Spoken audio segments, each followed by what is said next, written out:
coming up in this day and age where you have social media versus when you was coming up, you didn't have, it was word of mouth. You know what I'm saying? You ever heard of this dude named Gary? Oh, who? You know what I mean? Yeah. Like, what's the benefits of both, or the benefits of both, and what's the negative or the things that you have to warrant yourself from the other?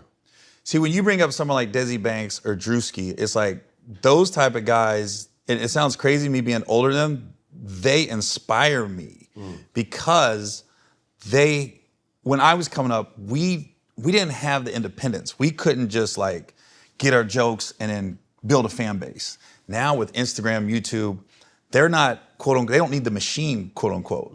They're doing it on their own, and like the machine's coming to them. So when I see stuff like that, I'm like, dang. I was like, I wish it was around when I first started. Right. But I see Desi all the time, and I'm like, when I tell him, I said, I always make sure I message him and everything. I just tell him, you're killing it, keep doing it. Because it's really is, it's some inspiring stuff to think, because my road manager met Desi Banks as Smoothie King. He used to work at Smoothie King. What? And he was like, he would tell my road manager like, yeah, I'm trying to do this stand-up thing and doing sketches and stuff. And when he started to pop, my road manager was like, yo, that guy was a Smoothie King. He used to make me smoothies.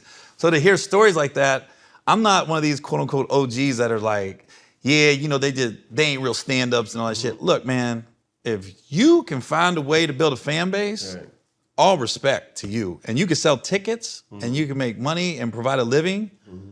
I'm looking at it like, okay, how can I piggyback off that? Yeah. You know, because last time I was in Atlanta, I mean, I called Desi and we did a couple sketches together just because I want to be a part of that. Right. You know what I mean? And it's fun. And it was cool because he literally just made a bunch of phone calls, and all these comics that are up and coming, they all just showed up to be a part of it. And it's like that fraternity that a lot of people don't see. They see comedians when we go at each other and we'll be arguing and that'll get all the clicks. But they don't realize what really a tight-knit group it is. You know? Right. We really do support each other. Absolutely. For the most part. I've seen it. Like those brainstorming events where like all of them kind of, hey, this would be funny. No, that wouldn't be funny. But if you add this dynamic to that, and obviously he brings a different side, she may bring a different side, and then obviously you add a different person from a different dynamic, you know, that's art. You know what I'm saying? But you would say, or not you, but some would say, they're doing it in an unconventional way. Because a lot of these guys who are funny, they don't have no experience with stand-up. It is a different beast. You know what I'm saying? And the big difference is, as far as comedy clubs, they don't care if you're funny or not. They just want to know if you can put asses in the seats. So they will book some unfunny people. Right. But if they can sell tickets, they'll still book them. But does it help or hurt the brand though? That's a touchy one, because I'm never one to like criticize somebody. Because when you get someone like Desi or a Drewski or a Jess Hilarious, you gotta realize a lot of their fans in the beginning, they're probably people that never went to a comedy show.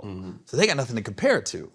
So when they see someone like Desi, he's finding his voice on stage, but they're not like, oh, he's rough around the edges right now. No, they're like, this is the funniest I've ever seen in my life. You know what I mean? So the only disadvantage is they're finding their voice with pressure. We were just open micing. Right. I could bomb 1,000 times, nobody know about it. Right.